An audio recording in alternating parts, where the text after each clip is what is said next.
हरिओम। नमस्कार मित्रों, प्रणाम। जय श्री राम, जय बद्री केदार। मित्रों, एक बार पुनः आपका स्वागत कर रहा हूं अपने इस ज्योतिष कार्यक्रम में, जहां पर कि मैं आपको ज्योतिष से संबंधित, आध्यात्म से संबंधित छोटी छोटी और महत्वपूर्ण जानकारियों से अवगत कराता हूं। आज मित्रों बात करूंगा कि अपने स्वभाव के अनुसार ग्रहों की पहचान करना। आपका स्वभाव आपके ग्रहों के बारे में जानकारी किस प्रकार से देता है, कौन सा ग्रह आपका प्रबल है, अच्छा है, वह आपके स्वभाव, आपके वर्ताव, आपका रहन सहन, इन सब के द्वारा कैसे पता चलता है, उसके बारे में आज आपको सूक्ष्म जानकारियां प्रदान करूंगा। वीडियो प्रारंभ करूं इससे पहले आपसे पुनः आग्रह है, यदि आपने अभी तक चैनल को सब्सक्राइब नहीं किया है तो कृपया चैनल को सब्सक्राइब जरूर करें, वीडियो को अंत तक देखें और यदि आपको वीडियो ठीक लगती है तो मित्रों अन्य लोगों तक भेजने के लिए वीडियो को शेयर भी करें, साथ साथ में लाइक भी करें और कमेंट भी अवश्य करें। मित्रों, जन्म कुंडली के जो ग्रह होते हैं वो ग्रह ही व्यक्ति के बारे में सब कुछ उजागर कर देते हैं। हमारा स्वभाव किस प्रकार का है, हमारा रहन सहन किस प्रकार का है, हम किन लोगों के साथ रहना पसंद करते हैं और कौन व्यक्ति हमारे लिए लाभदायक सिद्ध हो सकते हैं, उन सब की गणना ग्रहों के माध्यम से ही की जाती है। तो मित्रों आओ आज की चर्चा में चलें। तो मित्रों सबसे पहले बात करेंगे सूर्य ग्रह की। सूर्य ग्रह शुभ है कि नहीं है, यह हमारे स्वभाव से कैसे पता चलेगा। मित्रों, जिस व्यक्ति का सूर्य ग्रह शुभ होता है, सबसे पहले उसकी आदत क्या होती है, वो सत्य बोलना, सच बोलना स्वीकार करता है, सच बोलता है, अपने शब्दों पर अडिग रहता है और इस कारण उसका जो वर्चस्व है, जहां भी वह व्यक्ति जाता है उसका वर्चस्व स्वयं ही बन जाता है और अपनी जो बात होती है उस बात से कभी भी मुकरता नहीं है। जो बात व्यक्ति ने एक बार उसके मुंह से निकल गई है, उस बात से पीछे हटना उसके लिए बहुत ही कठिन हो जाता है। आत्मसम्मान के लिए सर्वस्व अर्पण करने वाला ऐसा व्यक्ति होता है।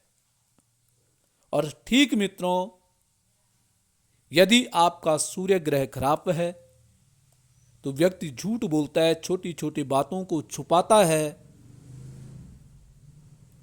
जिन व्यक्तियों ने अपमान किया है उनके शरणागत जाने में भी कतराता नहीं है, डरता नहीं है, लज्जित नहीं होता है। आत्मसम्मान की किसी भी प्रकार का संरक्षण या उसका संवर्धन यह व्यक्ति नहीं कर पाता है तो सूर्य कमजोर है। आत्मसम्मान की कमी सूर्य कमजोर की लक्षण है।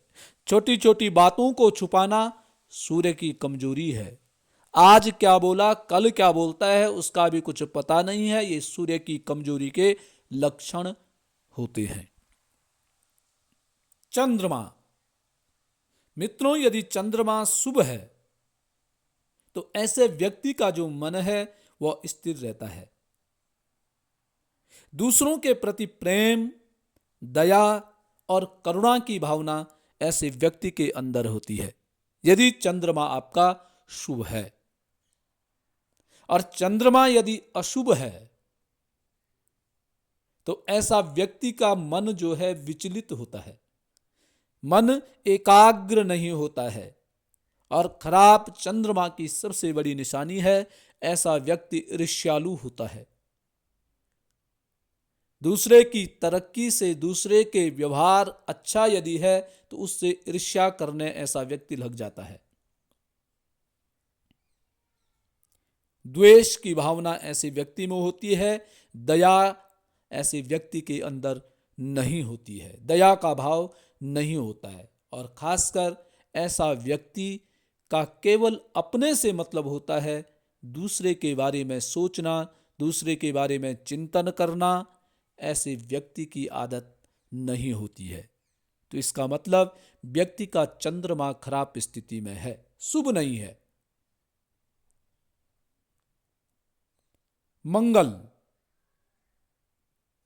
मंगल ग्रह यदि शुभ स्थिति में है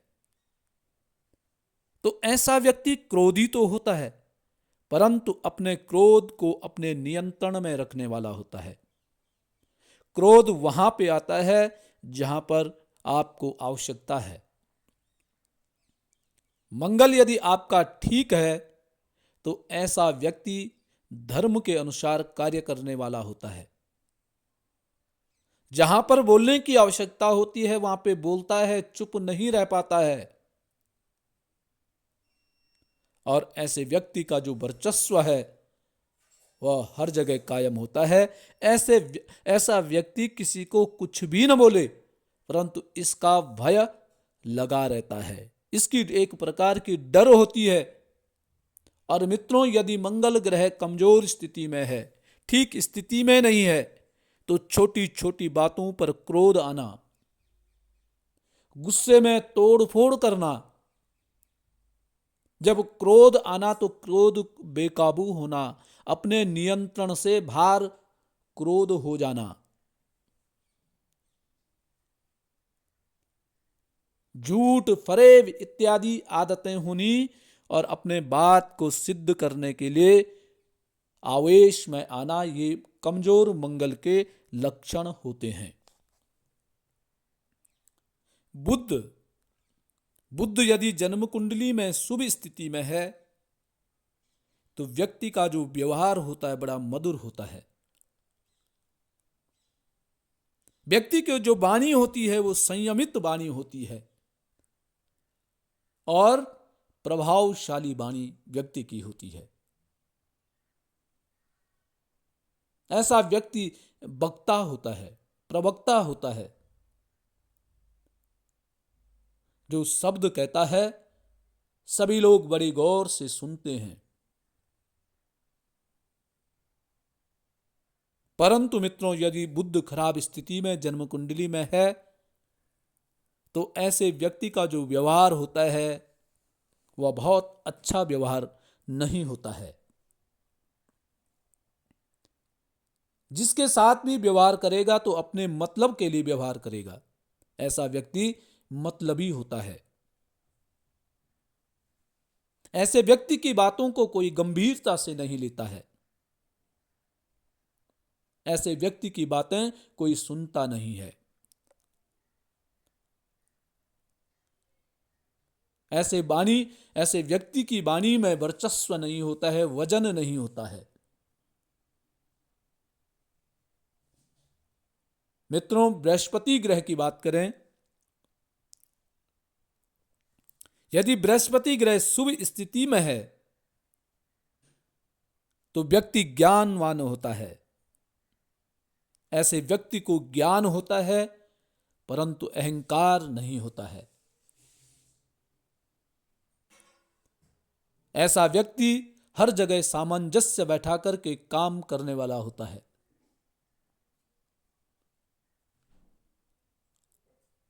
धर्म के अनुसार बिना भेदभाव के ऐसा व्यक्ति काम करने वाला होता है। यदि मित्रों बृहस्पति कमजोर स्थिति में है तो व्यक्ति ज्ञानहीन होता है, उसके ज्ञान की कमी होती है। मूर्खों जैसे हरकतें वो व्यक्ति करता है। ऐसा व्यक्ति क्या बोलता है, क्या करता है, उसको खुद भी पता नहीं होता है। जिद्दी होता है, हठी होता है, गलत काम करने के पश्चात भी अपने आप को सही सिद्ध करने में लगा हुआ रहता है। अहंकारी ऐसा व्यक्ति होता है, अपने से बड़ों का आदर नहीं करने वाला ऐसा व्यक्ति होता है।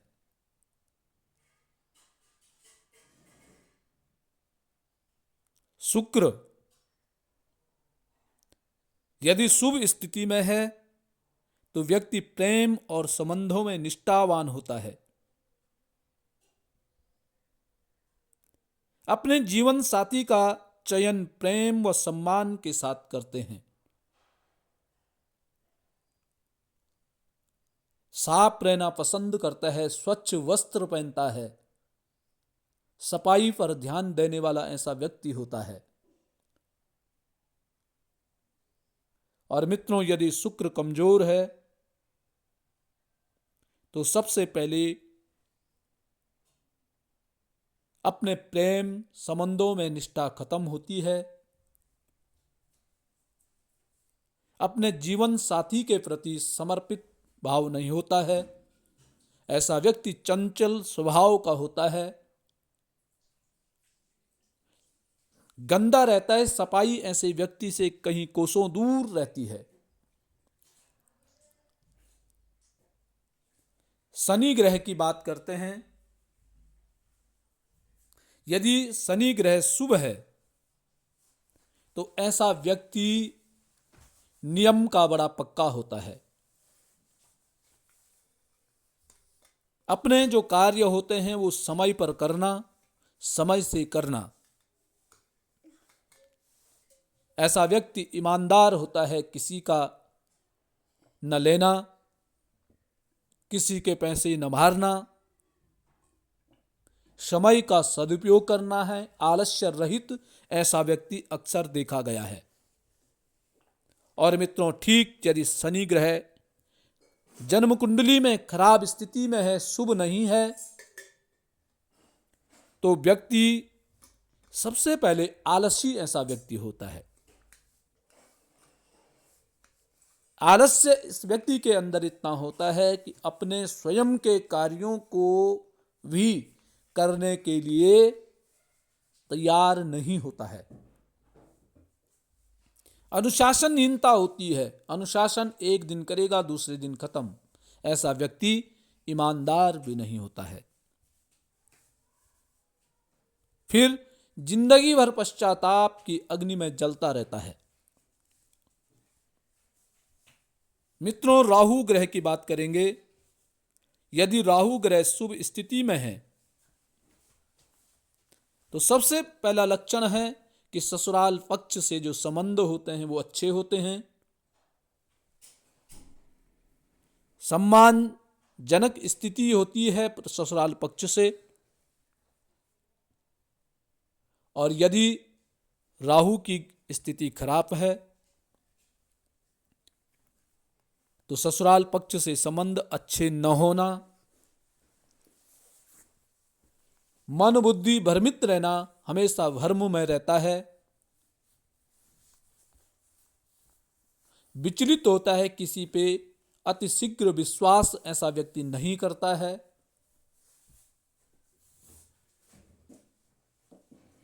अपनी बातों को छुपाना, छुपा रुस्तम जिसको कहते हैं, ऐसा व्यक्ति होता है जिसका राहु खराब स्थिति में होता है।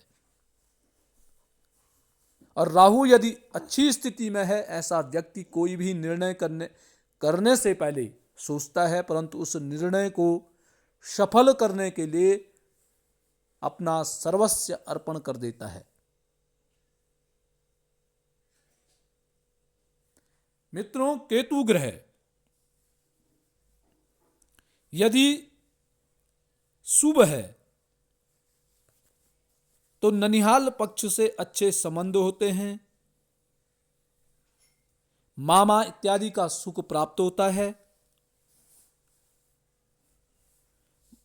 मामा पक्ष से, नाना पक्ष से आपको सहयोग मिलता है, सहायता मिलती है, मदद मिलती है। और मित्रों, यदि केतु ग्रह खराब स्थिति में है तो व्यक्ति अकेला जीवन जीने वाला होता है। न व्यक्ति किसी की मदद चाहता है, न किसी को मदद देता है। अकेले रहने का आदी ऐसा व्यक्ति हो जाता है। क्या बोलता है, क्या करता है, उसको स्वयं भी पता नहीं होता है। तो मित्रों, ये थे 9 ग्रहों के बारे में। जो शुभ स्थिति में तो आपका स्वभाव किस प्रकार का होगा, और अशुभ स्थिति में है तो आपका स्वभाव किस प्रकार का होगा। यदि ग्रह शुभ है तो अच्छी बात है, यदि ग्रह अशुभ है तो अब मैं उसके उपायों के बारे में आपको सूक्ष्म जानकारियां दे रहा हूं। मित्रों, सूर्य यदि आपका शुभ नहीं है तो सूर्य के लिए सबसे पहला है सूर्योदय से पहले उठें, प्रातःकाल उठने की आदत डालें, रात रात तक जागने की आदत खत्म करें और सुबह उठ करके सूर्य को जल चढ़ाएं। सुबह उठ करके नहा धो करके और सबसे पहले सूर्य को जल अर्पण करें। आपका सूर्य, आपके तेज में वृद्धि होगी, आपके आत्मसम्मान में वृद्धि होगी, आप आत्मसम्मान के साथ जिएंगे। चंद्रमा के लिए मित्रों भगवान शंकर का पूजन करें, भगवान शंकर के मंदिर की सेवा करें, वहां पोछा लगाएं, वहां साफ सफाई करें। साफ सफाई करके भगवान शंकर को प्रसन्न करें। सोमवार के व्रत लें, पूर्णिमा के व्रत लें, तब शंकर भगवान प्रसन्न होते हैं। मंगल यदि खराब स्थिति में है तो मंगल के लिए हनुमान चालीसा का पाठ करें। ओम हनुमंतये नमः इस मंत्र का जाप करें, गायत्री मंत्र का जाप करें। इससे मंगल ग्रह आपका शांत होगा। जहां पे कोई क्रोध वाली बातें होते हैं, लड़ाई झगड़ा होता है, वहां से आप दूर रहें। बुध यदि मित्रों खराब स्थिति में है, बिना बुलाए किसी के बीच में न जाएं। जब तक कोई आपकी मदद नहीं मानता वहां कुछ बोले मत। गणेश जी को दुर्वा चढ़ाएं। बुधवार के दिन गणेश जी को दुर्वा अर्पण करें। बुधवार के दिन गाय को घास का दान करें, पालक खिलाएं। इससे आपकी वाणी मधुर होगी, बुध आपका ठीक होगा। बृहस्पति ग्रह, अपने से बड़ों का आदर करें, अपने से बड़ों का सत्कार करें। पीपल के पेड़ लगाएं, पीपल के पेड़ की पूजन करें। इससे बृहस्पति ग्रह शुभ स्थिति में आता है। शुक्र के लिए मित्रों सफेद वस्त्रों का दान करें, साफ रहें। जितने आप साफ सफाई से रहेंगे उतना शुक्र आपका ठीक होगा। सबके साथ मधुर व्यवहार करें। शुक्र की स्थिति आपकी अच्छी होगी। या हीरे की अंगूठी धारण करें। शनि के लिए मित्रों अपना आचरण शुद्ध रखें, नियमित होकर के कार्यों को करें। झूठी फरेबी यहां वहां इस प्रकार के कार्यों में न उलझें। एक मत रहें, आलस्य रहित रहें और शनिवार के दिन पीपल के पेड़ पे सरसों के तेल का दीपक नियमित जलाएं। इससे आपका शनि ग्रह ठीक स्थिति में आएगा। राहु, छल प्रपंच इत्यादि चीजों में न उलझें। मन को एकाग्र करने की कोशिश करें। और केतु के लिए मित्रों सबके साथ बने रहें, सबके साथ बैठें, अकेले रहने की आदतों को छोड़ें। इससे आपका केतु ठीक स्थिति में आएगा। तो ये थे मित्रों नवग्रहों के बारे में सूक्ष्म जानकारी। आज के लिए बस इतना ही। कल पुनः किसी नई जानकारी के साथ आपके सामने प्रस्तुत होऊंगा। तब तक के लिए नमस्कार, प्रणाम, जय श्री राम, जय बद्री केदार, जय हनुमान। तो मित्रों, वीडियो को शेयर जरूर करें, लाइक और कमेंट के साथ।